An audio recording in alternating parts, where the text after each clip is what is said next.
तो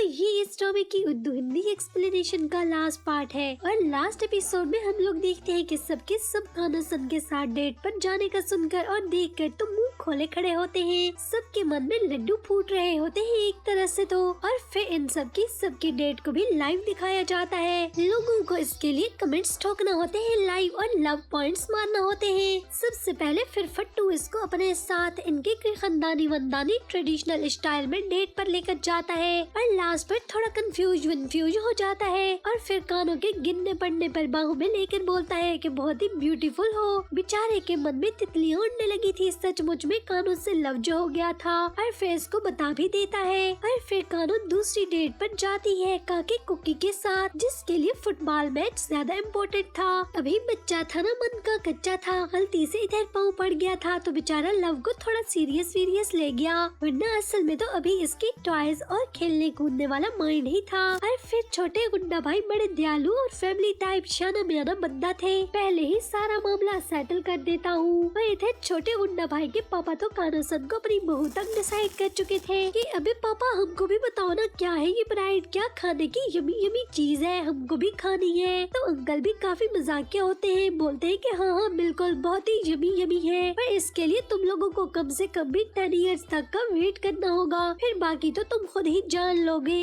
या फिर हो सकता है कि अपने बाप की भी बाप निकलो। हाँ, और फिर कान्हा सन की चौथी डेट बड़े गुंडा भाई के साथ होती है। वो इसको अपने किसी चाइल्डहुड वाले प्ले पॉइंट पर ले जाता है और वहाँ पर तो गुंडा भाई ने बड़ी स्पीड पकड़ रखी थी, दौड़ने भागने के बजाय डायरेक्ट ही हवाओं में उड़ते हुए अपने कान्हा सन के साथ छोटे चिंटू मुंटू के सपने तक बुन लिए कि हम लोग देखना इधर ही इनके साथ फिर यहाँ पर फ्यूचर में खेलने आया करेंगे। और फिर लास्ट डेट होती है कान्हा की अपने भोलू प्रिंस के साथ, बहुत ही रोमांटिक और ड्रीमी सी। भोलू प्रिंसेस को अपनी पियानो पर एक मजे का टेस्टी यमी सा और स्वीट सा मजे का और एकदम बिंदास स्टाइल में सॉन्ग सुनाकर इसके दिल की तारों को हिलाता जुलाता है। और फिर सॉन्ग खत्म करके तो इसको इसके शहर से निकलने का मौका दिए बिना जाकर फौरन से इसको किसी कर लेता है। ये सब लोग कार्टून कैंडी के मजे लिए जा रहे हैं तो फिर हम क्यों नहीं। इधर सब लोग लाइव देखकर तो हैरान थे, या फिर शायद बेचारों के दिलों पर चाकू छुरियां तलवारों के वार सहन कर रहे थे। इधर इसको होश आने पर तो कान्हा सन धक्का मारती है और इसको बोलती है कि शो तो खत्म हुआ, तो वो भी इसको गले लगा लेता है कि मेरी जान, शो लाइव होने की परवाह किसको है, और बोलता है कि मेरे अलावा तुम्हें किसी और का नहीं बनने दूंगा मैं भी, और बोलता है सिर्फ और सिर्फ मेरे को ही अपने दिल के दरवाजे से अंदर आने देना,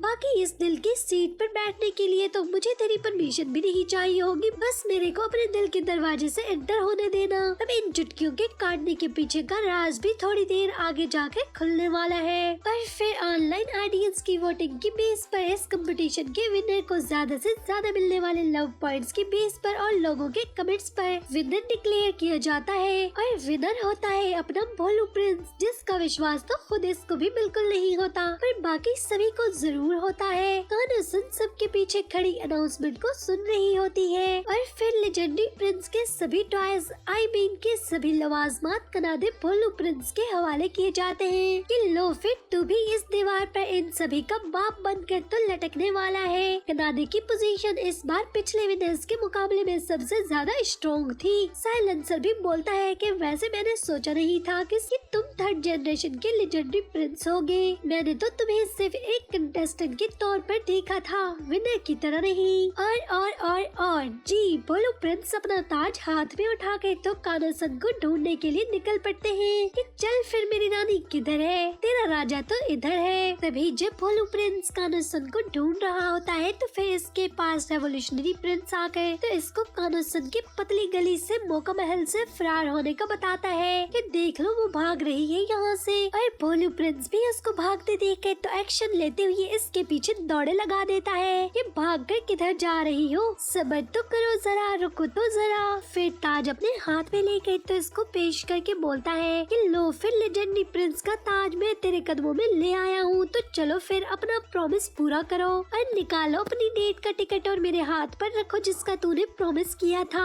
इधर बाकी अवाम भी तमाशा देखने के लिए छुप छुप कर खड़ी थी। पर कानून बोलती है कि मैंने तो कोई प्रॉमिस नहीं किया, सिर्फ कहा था। और कहा भी क्या था, वो तो मैं सब प्री प्लान साइलेंसर की तरफ से मिली जॉब के लिए एक्टिंग कर रही थी। और फिर इसको सारे का सारा सच बता देती है कि 10 मिलियन येन मिले हैं मेरे को इस सब के बदले में, और अब मुझे किसी का भी एहसान लेने की जरूरत नहीं है, किसी को भी मेरे पर दया दिखाने की भी कोई जरूरत नहीं है, क्योंकि अब मैं कंगली नहीं रही हूँ। और इधर कनाडे का मुंह खुला हुआ था कि मेरे तो सभी सपनों का खून हो गया, कि मैं नहीं जानता, मैं नहीं मानता, क्यों मैं ही मिला था सबको खेलने खिलाने के लिए। हाय मेरा छोटा सा बेचारा दिल, अरे मैंने तो किया ही सब तेरे साथ जेन्युइनली डेट पाने के लिए था, वरना ये लेजेंडरी प्रिंस टाइटल तो मेरे लिए कुछ भी नहीं है। अरे वो भी कोई कम थोड़ी न थी। बोलती है कि मेरा तो बहाना था तुम सब लोगों के लिए, ये सब तो तुम लोगों ने अपने अपने लिए किया है, झूठ मत बोलो मेरे से। अरे तुम लोगों ने ये सब किया क्योंकि कोई भी मेरे को किसी दूसरे के पास जाते नहीं देखना चाहता था, ये सिर्फ तुम लोगों की जिद थी, वरना तुम लोग मेरे से कोई लव शव नहीं करते हो, समझे। इधर भोलू प्रिंस लाजवाब सा इधर उधर अपनी आंखें मटका रहा होता है और वो इसकी कोई भी बात ही नहीं सुन रही होती है। और इसको बोलती है कि तुम्हारे डैड के चुकाए गए पैसे कुछ ही दिनों में वापस कर दूंगी। और फिर लास्ट में कनाडे भी कानोसन की कड़वी कसीली बातें सुनकर तो वो एंग्री हो जाता है और इसको बोलता है कि हाँ सच है, मैं भी तुम्हें पसंद नहीं करता हूँ, समझी। और वो बोलती है कि तुम्हें कौन पसंद करता है, मैं भी तुमसे नफरत करती हूँ, सुन लो। और वहाँ से चली जाती है। और इधर कनाडे के हाथ में ऐसे ही ताज पकड़ा रह जाता है और वो जाते जाते भी अपने गालों को चुटकियाँ काटती हुई और जोर जोर से रोती हुई जा रही होती है। और रुको तो जरा, सब्र तो करो, इस रोने और चुटकियों के आगे ही सारा मजा है स्टोरी का, तो थोड़ा सा वेट। और इस रात से फिर पर्दा उठाने के लिए इधर कनाडे कानोसन के हाथों दोबारा से अपनी बेइज्जती खाने पर तो वापस लौट कर दोबारा से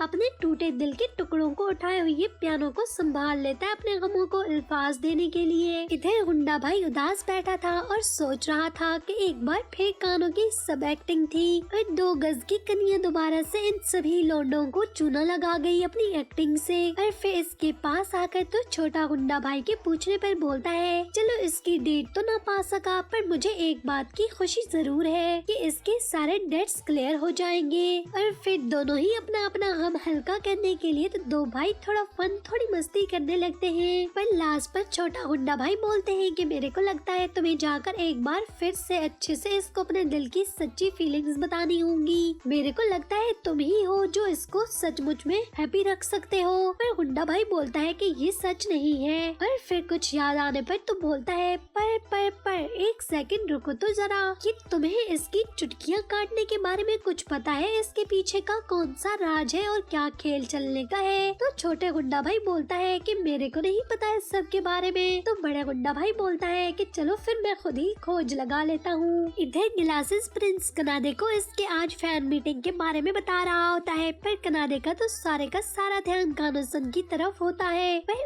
ऊपर से ग्लासेस प्रिंस के सामने नॉर्मल रहने की एक्टिंग कर रहा था और फिर इसको सामने गुंडा भाई कानोसन का वेट करता नजर आता है। और कानो के इसके पास आ जाने पर तो गुंडा भाई इसके काम फिनिश करने के बाद इससे मिलने और डेट पर चलने को बोलता है, जिसे वो मान जाती है। फिर कनाडे और वो दोनों आमने सामने एक दूसरे से टकरा जाते हैं। गुंडा भाई इसको भी अपने कानोसन के साथ रात को डेट पर जाने का बताता है और कनाडे अपनी रोई रोई आंखों से मुस्कुराते हुए बोलता है कि तुम अभी भी इसकी एक्टिंग का सुनकर भी इससे लव करते हो क्या। तो गुंडा भाई बोलता है कि हाँ, और कनाडे अपने दिल पर हाथ रख कर तो इसको बेस्ट ऑफ लक बोलता है कि चलो फिर वो मेरी किस्मत में तो नहीं थी। और बोलता है कि जा मेरे भाई, तू भी जी ले चंद सपनों की घड़ियाँ, क्योंकि इसके बाद तो तुझे भी पड़ेगी कुट और तू भी रोता हुआ वापस आएगा मेरे जैसे। इधर कानोसन खुफिया सबसे छुप कर तो स्कूल के सीक्रेट कोने में किसी की पिक्चर को लेकर और इस पिक्चर पर आखिरी बार रो धो कर तोड़ मोड़ कर तो इसको डस्टबिन के हवाले कर देती है। और इसकी ये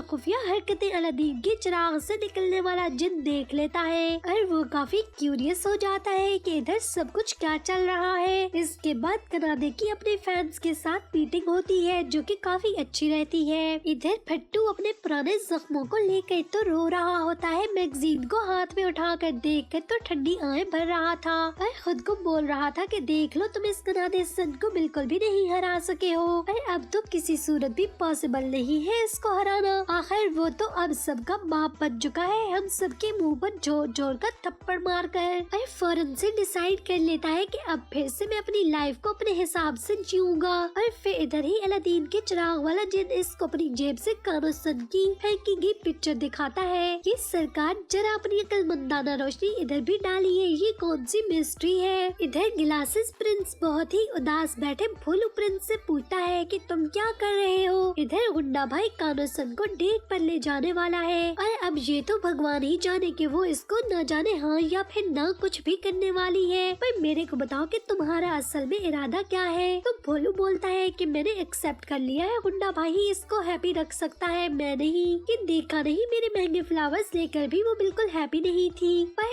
1 रुपए वाले स्नैक्स से निकलने वाले मुफ्त के छोटू से छोटू पिगी पॉगी को लेकर वो खिलखिलाकर इसके साथ हंसने जा रही थी। और मेरे साथ तो वो जितने सेकंड्स भी गुजारती है हमेशा आर्ग्यू करती रहती है और मेरे से लड़ती है। और इसके फेस पर स्माइल तो दूर दूर तक नजर नहीं आती है मेरे को। और बोलता है मैं बिल्कुल भी अच्छा नहीं हूँ। तभी कनाडे को सर्वेंट बाहर किसी के आने का बताता है। बाहर फट्टू कनाडे के पास आया हुआ था और इसको कानो सन की फेंकी गई पिक्चर्स दिखाता है जो कि किसी और की नहीं बल्कि खुद कनाडे की होती है। और इस पिक्चर को देखकर तो कनाडे के अगल बगल में खड़े अपने लौंडों से पूछने पर ग्लासेस प्रिंसेस को बताता है कि ये तो 2 साल पहले की उस पार्टी की पिक्चर है जो मैंने ही क्लिक की थी, वही पार्टी जिसमें तुम्हारी और फट्टू की टक्कर हुई थी। और ग्लासेस प्रिंस बोलता है और जिधर तक मेरे को अगर कुछ याद हो तो कानो सन वहाँ पर सर्वेंट थी आई गेस। और फिर रेवोल्यूशनरी प्रिंस भी इस मामले में अपनी थोड़ी टांग वांग अड़ाता है और थोड़ी अपनी अक्लमंदाना रोशनी इस मामले पर डालकर तो बोलता है कि अगर उसने पिछले 2 सालों से कनाडे की इस पिक्चर को संभाल कर रखा हुआ था तो फिर इसके लिए तो ये बहुत ही कीमती होगी। मतलब अगर इतनी ही कीमती थी तो फिर उसने अब इसको फेंका क्यों। तो आगे से ग्लासेस प्रिंस बोलता है क्योंकि अब इसे इसकी जरूरत नहीं रही है इसलिए। और फिर फट्टू इनके पूछने पर इनको बताता है कि आज ही उसने फेंका है इसको। जिसे सुनकर तो ग्लासेस प्रिंस फौरन से भोलू प्रिंस को धक्का मारकर आगे करता है कि जा सिमरन जा, जी ले अपनी जिंदगी। और सिमरन इनकी तरफ मुड़ मुड़ कर देख रही होती है कि राज तो है नहीं बाबू तो फिर किसके साथ। और फिर वो तीनों इसको इज्जत शर्म हया और पता नहीं क्या क्या सब कुछ याद दिलाकर तो बोलते हैं कि जा भी बाद में पछताएगा कि अगर रानी को गुंडा भाई ले उड़ा तो। जिसे सुन के तो भोलू प्रिंस फिर दौड़े लगाता है कि नहीं रानी सिर्फ मेरी है। इधर दूसरी तरफ कानो सन अपना काम फिनिश कर रही होती है कि वहाँ पर पूल को देखकर इसको कुछ याद आने लगता है। और ये भी 2 साल पहले की कहानी है जब पहली बार उसने कनाडे को देखा था और इसको लव एट फर्स्ट साइट हो गया था कनाडे से। और कनाडे फिलहाल तो अलग एक तो ऊंचा खड़ा था और असल लाइफ में भी इसकी पहुंच से काफी दूर था। और वहाँ पर आए लोगों को सर्व करते हुए ऐसे देखते देखते जाते हुए वहाँ किसी के धक्का लगने की वजह से पूल में गोते लगाने लगती है। और वहाँ पर खड़े सभी लोग और अमीरजादियाँ वहाँ पर इसका मजाक उड़ाने लगती हैं और सबके इसको बुली करते हुए कनाडे फरिश्ते के जैसे वहाँ आकर इसको पूल से हाथ देकर बाहर निकालता है। वो तो पहले ही सिर्फ कनाडे को दूर दूर से देखकर इसके इश्क में कमर कमर तक डूबी हुई थी, पर अब तो पानी इसके सर से ऊपर तक पहुँच गया था। मतलब कि कानो सन इसके बचाने और इसके छूने पर इससे के फुल लव में पागल हो गई थी। पर अभी ये सिर्फ कानो सन के लिए 1 साइडेड लव था